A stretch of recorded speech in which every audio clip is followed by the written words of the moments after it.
I didn't expect you to be able to afford such a place. Great job, dear. We don't mind moving in here with you. I was puzzled at my mother-in-law's words. Excuse me? With this, I don't mind not divorcing you. I'm single now, you know? My name is Lucy, 35 years old. I'm a doctor at a women's health clinic. I live 15 minutes drive away from my workplace in a nice apartment complex, where I live with my husband William and his parents. I married William 5 years ago. At that time, he told me, "If we get married, we'll have to live with my parents. I'm an only child, and I have to take care of them." I knew from the time I was dating William that he was an only child, and I was prepared to live with that, so I replied, "Of course, that's not a problem." So, when I married William, we rented a slightly larger apartment and started living with his parents. When we first started living together, his parents told me, "You're a doctor, Lucy. It must be busy, right? Your father-in-law and I will take care of the household chores and the other things. Just focus on your work." They took care of all the cooking, cleaning, and other chores. Thanks to that, I was able to concentrate on my work. I thought the same was true for William. But half a year later, that drastically changed. Suddenly, William quit his job. Startled, I asked him, "What happened? Why did you quit?" Then, William said, "Well, I think I've done enough. I want to quit here to take a break, and then start again. Plus, even if I quit, we won't have trouble making ends meet with your earnings." Why would you do something like this without discussing it with me? You can't guarantee that you'll find another job, right? What if something happens to me? "There's no point in saying things like that. We have savings, so we'll be fine." Fine, but then the one who stepped into the conversation was my mother-in-law. "Now, don't be so hard on him, Lucy. William has been working hard so far, so he deserves a little break, don't you think? All you have to do is make up for his absence by working harder." Her words left me speechless. I had also been working hard, and how on earth was it fair to suggest that I should work even harder while William took a break? That's ridiculous. It's not like William was the only one having a tough time. At my words, my mother-in-law's face changed. Suddenly, she raised her eyebrows and said, "Now, let me tell you something, Lucy. You're not the only one who has it tough. While you were at work, your father-in-law and I were taking care of the house. We were also working. That, too, without any breaks. If you're going to talk like that, we'll stop doing all the household chores. You can manage on your own from now on." What? Leaving me stunned, my mother-in-law and William left the room to watch TV in the living room. From that day on, I was left alone to handle the household chores and my job. No one else would do them. My in-laws often ordered takeout for meals, perhaps because they'd get hungry if they didn't prepare anything. And they would often order expensive dishes like sushi and soon started demanding me to leave more money for food expenses. "Lucy, please, leave enough money for us to eat. Do you want us to starve? Please try to cut down on the food expenses." Even when I asked them to cut down on the food expenses, my mother-in-law would retort, "How cruel of you to ask us to cut down on food expenses while we're staying home without any luxuries. Learn to take care of your in-laws." "I didn't know you were such a cold person. Maybe we should get a divorce," he said. I was so fed up that I started leaving more money for food, and my in-laws and William lived a life of eating whatever they wanted. One day, during my work break, I went to a gas station near my hospital to do some quick shopping. When I was about to pay at the counter, I realized I didn't have my card. It also seemed like there was less money in my wallet. For a moment, I was puzzled, and then I rushed home immediately after work. When I got home and rushed into the living room, there was a brand new large television. "Oh, welcome back, Lucy. You're early today." "Why are you in such a rush?" "Oh, Lucy, isn't it nice?" All three of them had malicious smiles on their faces. "What is this? How did you afford this?" "We had savings, obviously." "Savings?" That's when my mother-in-law spoke up. "Oh, Lucy, we didn't know you were saving so much for us. You should have told us earlier if you're going to be such a dutiful daughter-in-law. Now we can buy a lot more things. You finally proved yourself useful as a daughter-in-law." I found my card on the table. "My card? So, did you use my savings? But how did you get the PIN?" "It's not hard to figure it out. It's only natural. We're married after all." My mother-in-law looked pleased, said, "Oh, you really do love William. using his birthday as the pin. Honestly, I thought you didn't care about him at all, but you've proved me wrong. But it's not that I set the pin thinking of William. I just hadn't changed it since we got married. There's no way I could love William as he is now. Then, my mother-in-law and William, getting carried away, said, "Well, you haven't acted right as a daughter-in-law so far, so there's no point in making a fuss about this. The only way you can honor us is with money. Just quietly hand over your savings to us. From now on, please hand over $4,000 a month. From now on, don't squirrel away your money behind our backs. Make sure to give us our fair share," William had the audacity to add. Infuriated by their brazenness, I retorted, "This isn't a joke. Why should the money I earned go to your pocket money?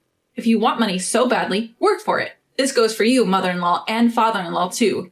Please have some decency and think about the household finances before you try to extort my money." Stunned, the three of them fell silent for a moment, but it didn't take long for my in-laws to snap back. "What an insolent daughter-in-law you are! Is that how you address your mother-in-law? We can't sense any gratitude. We don't need a daughter-in-law like you for anything other than money." "What an audacious remark from a daughter-in-law whose only worth is her money! There's a limit to disrespect," fumed my father-in-law. "Enough of your nonsense," William yelled and went to his room. I thought he had gone for good, but he came back to the living room holding a piece of paper which he thrust at me. "I have something for you." It was a divorce paper. What's more, William's name, as well as my in-laws' names, were duly filled in the witness section. "Go ahead. File it if you dare. But you will have to move out of this condo. I can't be living with a stranger, you see." Unlike his wife, William is competent. "Lucy, we can forgive your rudeness as a slip of the tongue now. But from now on, if you talk back to us even once, we'll really have William divorce you." The three laughed their souls out. The sight got my blood boiled with anger. But so did an equal measure of joy. But it's too early to get back at them. Suppressing my urge to leap for joy, I said, "Well, I'll start moving out some of my stuff and other essentials," and headed for my room. My in-laws and William looked puzzled. Did they think I would apologize out of desperation if they mentioned divorce? What a naive thought. The divorce papers even had a signature on them. I quickly packed up my valuables and said, "I'll be leaving now. Please don't come to me even if you are in trouble." With that, I left my condo. Of course, taking the divorce papers with me. I stayed at a nearby business hotel that night. I canceled the card William had used online. When I checked my balance, the card, which once had over $10,000, only had $3,000 left. I really wondered what they had spent so much money on. My savings are not limited to that account. Just in case, I have ample savings in 2 other accounts as well. While it hurt to have $7,000 spent, I thought it was inevitable if it meant cutting ties with that family. And the next day, I went to the city office first thing in the morning and filed the divorce papers. The divorce papers were accepted, and when I checked my family register certificate just to be sure, I was indeed divorced. Finally, I had cut ties with that mother and son. While I wanted to jump out of joy, there were still things that needed to be done. I went to a real estate agency and took care of 2 matters. One of them was buying a house for myself using the money I had saved over the years. Through this experience, I truly understood the importance of living my own life freely. I never knew when or how that freedom might be taken away. I realized how important it was to take immediate action when I wanted to do something. So, I bought a new, single-story house, with its spacious living room, a practical system kitchen, and a walk-in closet. Everything was mine. I bought all the furniture that day and moved what I could into the house. The next 3 days were spent shopping.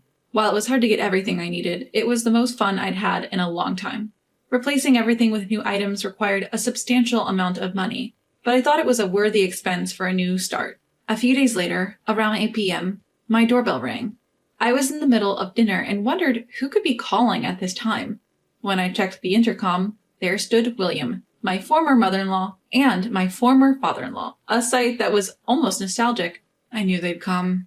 With that, I went to the door and opened it. William immediately confronted me with great force. "Hey, what the hell are you thinking? Moving out without telling anyone is crazy." At that, my former in-laws tried to calm him down.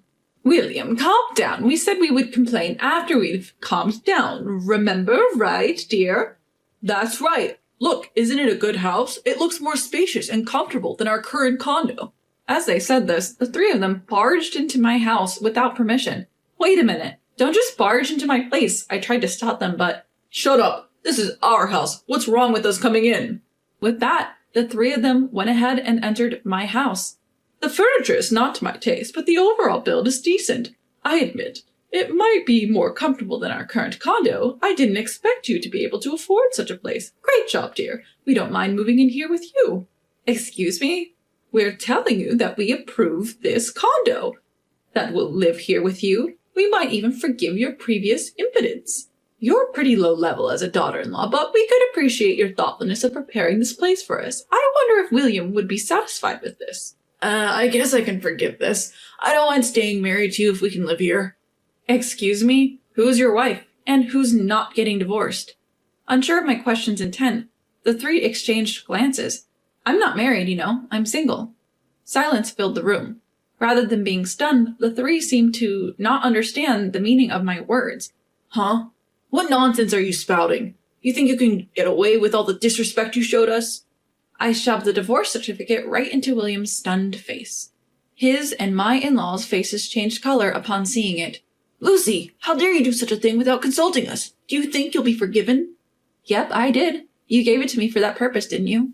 Lucy, how dare you do such a thing without consulting us? Do you think you'll be forgiven? What do you mean forgiven? Your names were also clearly written on that divorce notice, weren't they?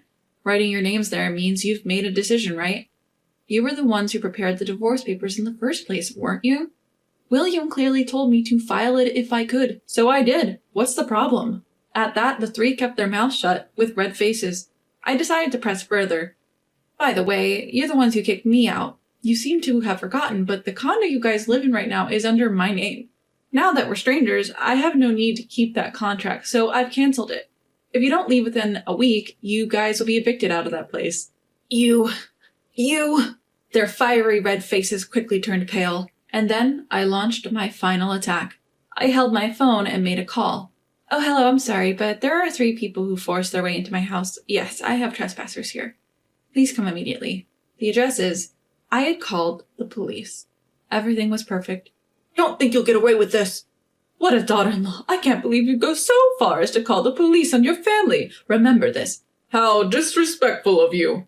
Each spat their parting words and fled from the house. And yet, I've been saying that I'm single. And so, my battle finally came to an end. I thought that those 3 would launch an attack at the hospital where I worked, but surprisingly, they never showed up.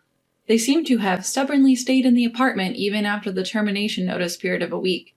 And once I received a call from the real estate agent. However, I told them, those people are complete strangers to me. So it seems they were charged with trespassing and taken care of by the police.